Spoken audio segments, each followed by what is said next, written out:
prophesy where there was a dryness in your ministry, in your gift and calling. Let there be water.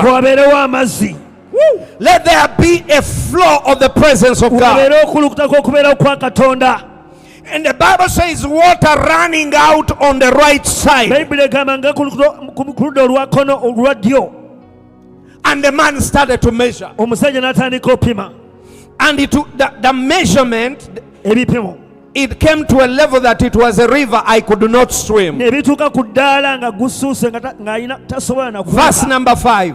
And again he measured 1,000. And it was a river. Now it is a river, from water to a river. Now it is a river that I could not cross, for the water was so deep, in which one must swim. A river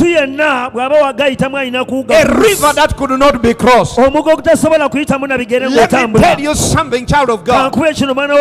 God is bringing us to a level where our surrender is going to pay off.